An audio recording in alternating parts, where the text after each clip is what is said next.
ನ್ಯೂಸ್ಗೆ ಸ್ವಾಗತ. ನಾನು ಜೋಯಲೈಗೌಡ್. ಇಂಡಿಯನ್ ಪ್ರೀಮಿಯರ್ ಲೀಗ್ ಸೀಸನ್ 19ರ ಹರಾಜು ಪ್ರಕ್ರಿಯೆ ಡಿಸೆಂಬರ್ 16ರಂದು ನಡೀತಾ ಇದೆ.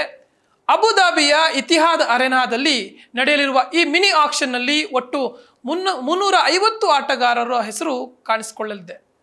ಈ ಆಟಗಾರರ ಸಂಪೂರ್ಣ ಪಟ್ಟಿಯನ್ನು BCCI ಈಗಾಗಲೇ ಬಿಡುಗಡೆ ಮಾಡಿದೆ. ಈಗಾಗಲೇ ಹರಾಜಿಗಾಗಿ ಅಂತಿಮ ಪಟ್ಟಿ ಕೂಡ ಸಿದ್ಧವಾಗಿದ್ದು, ಹರಾಜಿಗಾಗಿ ಹೆಸರು ನೋಂದಾಯಿಸಿಕೊಂಡಿದ್ದಂಥ 1355 ಆಟಗಾರರ ಪಟ್ಟಿಯನ್ನು ಶಾರ್ಟ್ ಲಿಸ್ಟ್ ಮಾಡಲಾಗಿದೆ. ಅದರಂತೆ ಈ ಬಾರಿ 350 ಆಟಗಾರರಿಗೆ ಮಾತ್ರ ಅವಕಾಶ ದೊರೆಯಲಿದೆ. ಇನ್ನು ಈ 350 ಆಟಗಾರರಲ್ಲಿ 240 ಭಾರತೀಯರು ಮತ್ತು 110 ವಿದೇಶಿ ಆಟಗಾರರು ಕಾಣಿಸಿಕೊಂಡಿದ್ದಾರೆ. ಇದರಲ್ಲಿ ಟೀಮ್ ಇಂಡಿಯಾ ಪರ ಆಡಿದ 16 ಆಟಗಾರರಿದ್ದರೆ ಇನ್ನುಳಿದಂತಹ 224 ಆಟಗಾರರು ದೇಶೀಯ ಟೂರ್ನಿ ಆಡಿದಂತಹ ಕ್ರಿಕೆಟಿಗರು. ಹಾಗೆಯೇ 110 ವಿದೇಶಿ ಆಟಗಾರರಲ್ಲಿ 96 ಮಂದಿ ರಾಷ್ಟ್ರೀಯ ತಂಡದ ಪರ ಆಡಿದ ಆಟಗಾರರಾಗಿದ್ದರೆ ಇನ್ನು 14 ವಿದೇಶಿ ಆಟಗಾರರು ಇನ್ನೂವರೆಗೆ ರಾಷ್ಟ್ರೀಯ ತಂಡದ ಪರ ಕಣಕ್ಕಿಳಿಯದ ಆಟಗಾರರಾಗಿದ್ದಾರೆ. ಆಟಗಾರರ ಮೂಲ ಬೆಲೆ ಎಷ್ಟು ಅನ್ನೋದನ್ನ ನೋಡೋದಾದ್ರೆ, IPL ಹರಾಜಿನಲ್ಲಿ ಕಾಣಿಸಿಕೊಳ್ಳಲಿರುವಂತಹ 350 ಆಟಗಾರರಲ್ಲಿ 40 ಮಂದಿ ತಮ್ಮ ಮೂಲ ಬೆಲೆಯನ್ನ 2 ಕೋಟಿ ರೂಪಾಯಿ ಅಂತ ಘೋಷಣೆ ಮಾಡಿಕೊಂಡಿದ್ದಾರೆ. ಇನ್ನು 9 ಆಟಗಾರರು ತಮ್ಮ ಬೇಸ್ ಪ್ರೈಸ್ ಅನ್ನ 1.50 ಕೋಟಿ ರೂಪಾಯಿ ಅಂದ್ರೆ 1.5 ಕೋಟಿ ಅಂತ ಘೋಷಣೆ ಮಾಡಿಕೊಂಡಿದ್ದಾರೆ.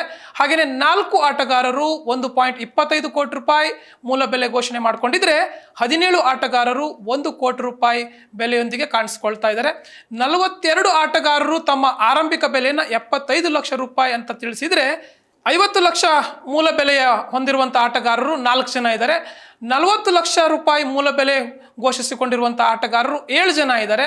ಇದಲ್ಲದೆ 30 ಲಕ್ಷ ರೂಪಾಯಿ ಬೇಸ್ ಪ್ರೈಸ್ ಏನು ಮೂಲ ಬೆಲೆ ಏನಿದೆ, ಈ ಬೆಲೆಯಲ್ಲಿ 227 ಆಟಗಾರರು ಹೆಸರನ್ನ ತಮ್ಮ ಪಟ್ಟಿಯಲ್ಲಿ ಈಗಾಗಲೇ ನೋಂದಾಯಿಸಿಕೊಂಡಿದ್ದಾರೆ. ಈ ನಿಟ್ಟಿನಲ್ಲಿ ಈ ಬಾರಿಯ IPL ಮಿನಿ ಹರಾಜಿಗಾಗಿ 1355 ಆಟಗಾರರ ಹೆಸರು ನೋಂದಣಿಯಾಗಿದ್ದರೆ ಈ ಆಟಗಾರರ ಪಟ್ಟಿಯನ್ನು ಶಾರ್ಟ್ ಲಿಸ್ಟ್ ಮಾಡಿರುವಂತಹ ಕಾರಣ ಬರೋಬ್ಬರಿ 1005 ಆಟಗಾರರು ಅವಕಾಶ ವಂಚಿತರಾಗಿದ್ದಾರೆ.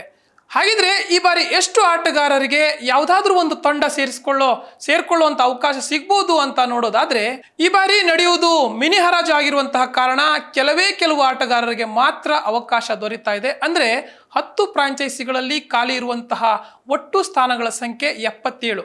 ಅಂದ್ರೆ ಎಲ್ಲ ಫ್ರಾಂಚೈಸಿಗಳು 25 ಸದಸ್ಯರುಗಳನ್ನ ಸೇರಿಸ್ಕೊಂಡು ಒಂದು ತಂಡವನ್ನು ರಚನೆ ಮಾಡಿದ್ರೆ ಮಾತ್ರ ಅವಾಗ ಒಂದು 77 ಆಟಗಾರರಿಗೆ ಅವಕಾಶ ದೊರೆಯುತ್ತೆ. ಅಂದ್ರೆ ಅಲ್ಲಿಗೆ 273ಕ್ಕೂ ಹೆಚ್ಚು ಆಟಗಾರರು ಮತ್ತೆ ಅವಕಾಶ ವಂಚಿತರಾಗುವುದಂತೂ ಖಚಿತ. ಹಾಗಾದ್ರೆ ಆ ಅದೃಷ್ಟಶಾಲಿ ಆಟಗಾರರು ಯಾರಾಗ್ಬೋದು? ಈ ಪ್ರಶ್ನೆಗೆ ಡಿಸೆಂಬರ್ 16ಕ್ಕೆ ಉತ್ತರ ಸಿಗಲಿದೆ. ಒಟ್ಟಾರೆಯಾಗಿ ಸಾಕಷ್ಟು ಕುತೂಹಲವನ್ನು ಕೆರಳಿಸಿದಂತಹ IPL 2026 ಈಗ ಇನ್ನೇನು ಆಟಗಾರರನ್ನ ಖರೀದಿ ಮಾಡುವ ಮೂಲಕ ಒಂದಷ್ಟು ಚಾಲನೆ ದೊರೆಯುತ್ತೆ. ಇದಿಷ್ಟು ಈ ಕ್ಷಣದ ಅಪ್ಡೇಟ್. ಇನ್ನಷ್ಟು ಅಪ್ಡೇಟ್ಗಳಿಗಾಗಿ ನೋಡ್ತಾ ಇರಿ ಸ್ಪೀಡ್ ನ್ಯೂಸ್.